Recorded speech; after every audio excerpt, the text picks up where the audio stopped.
Hello friends, welcome to SSC coaching centre. दोस्तों, आज के वीडियो में देखने वाले हैं एवरेज के क्वेश्चन यानी कि औसत के क्वेश्चन, और ये सभी क्वेश्चन एग्जाम में आए हुए हैं। इस प्रश्न की बात करें तो ये पी टेट 18 नवंबर 2011 को आया था।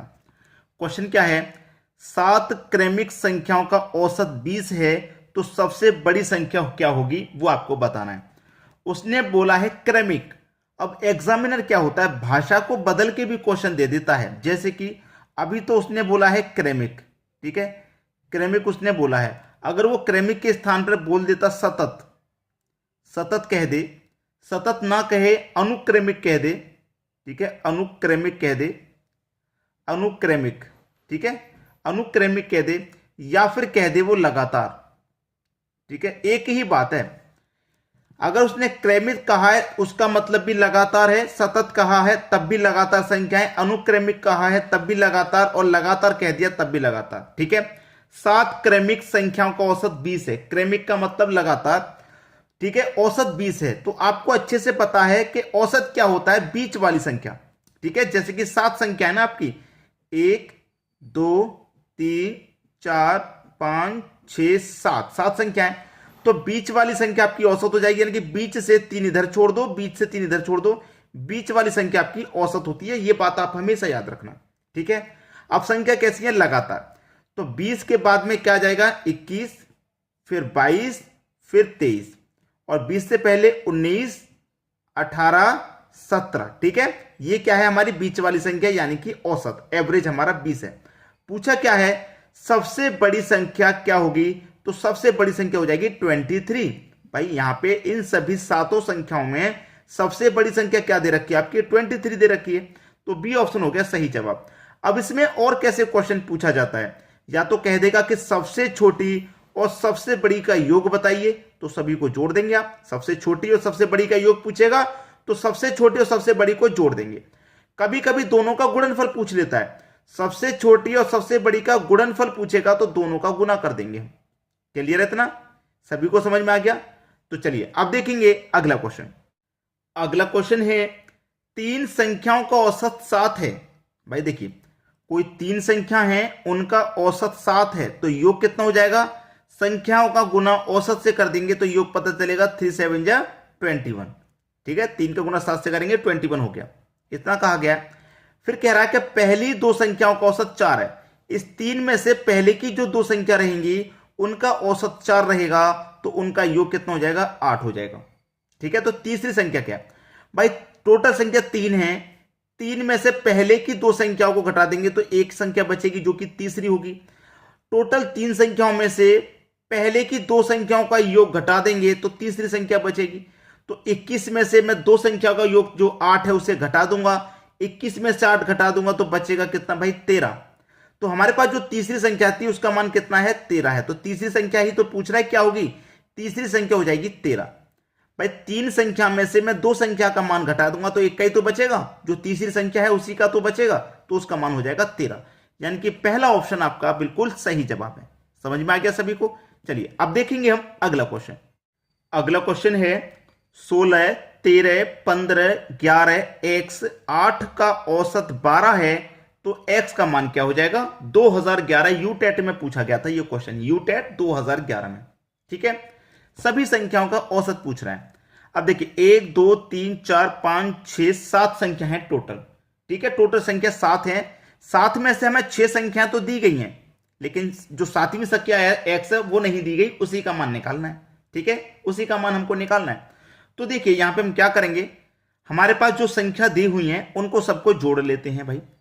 यानी कि 16 plus 13 plus 15 plus 11 plus 8 plus, देखिए 8 तक है ना, इनका औसत 12 है, 8 तक ही जाएंगे।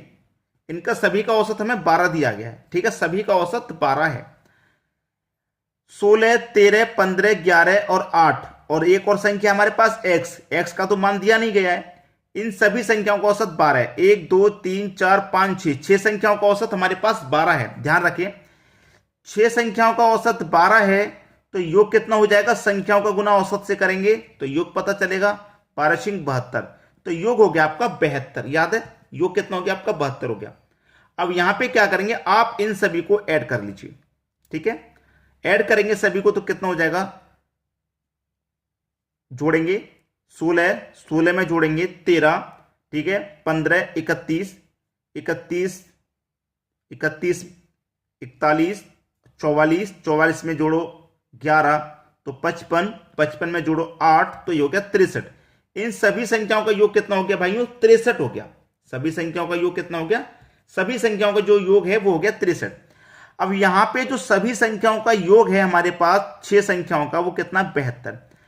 1 2 3 4 5 6 संख्या है, 6 संख्याओं का योग हमारे पास 72 है, क्योंकि औसत से गुना करने पे योग पता चलता है, तो योग हमें 72 पता चला। यहां पे हमारे पास 1 2 3 4 5 संख्याओं का मान दिया गया, 1 2 3 4 5 का मान दिया गया ना, छठी का नहीं दिया गया। तो 6 संख्या के योग में से मैं 5 संख्या का घटा दूंगा तो जो एक संख्या बची है उसी का मान तो बचेगा। तो 6 संख्या का योग 72 है, इसमें से 5 संख्या का घटा देते हैं जो कि 63 है।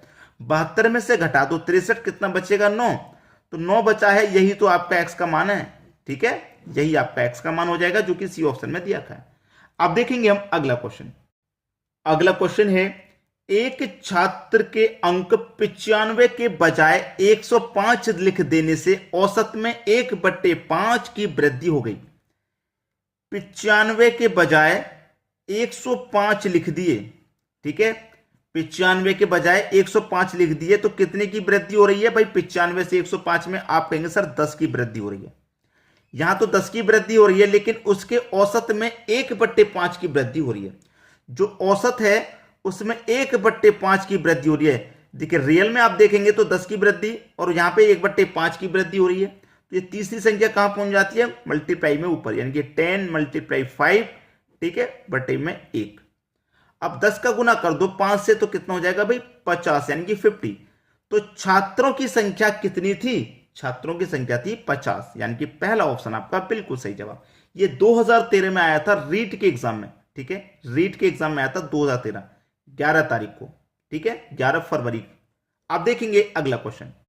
अगला क्वेश्चन है, एक क्रिकेट खिलाड़ी की 18 पारी का औसत कुछ था।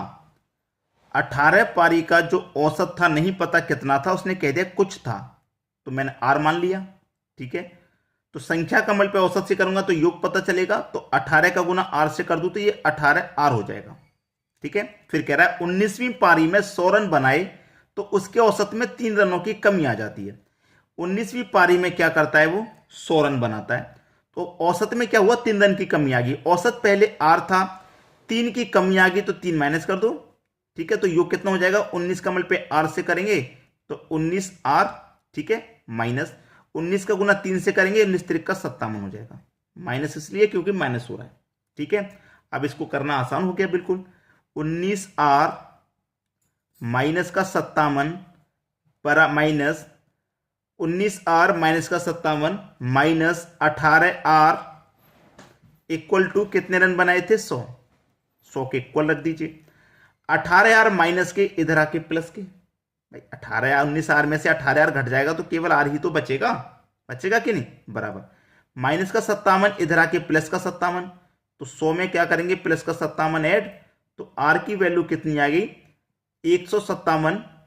ठीक है, लेकिन इसके रनों में 3 रन की कमी आई थी, इसके औसत में 3 रन की कमी आई है, तो भाई 3 तो माइनस करना पड़ेगा। ये तो हमने क्या निकाला, आर माइनस 3 तो करना पड़ेगा ना, तो 157 में से 3 घटा दो तो आर का मान अब आएगा निकल के 154। सही मान ये है 154, जबकि 157 भी है एग्जाम में, 154 दोनों दिए गए, जो रियल में है 154 उससे सही कीजिए, क्योंकि हमारा आर में से माइनस हो रहा है 3, तो आर में से 3 माइनस करेंगे नहीं करेंगे। ठीक है, चलिए आज के वीडियो में इतना ही, अच्छे से समझ में आया होगा। वीडियो को लाइक कमेंट शेयर जरूर करें। ठीक है दोस्तों, वीडियो देखने के लिए बहुत बहुत धन्यवाद।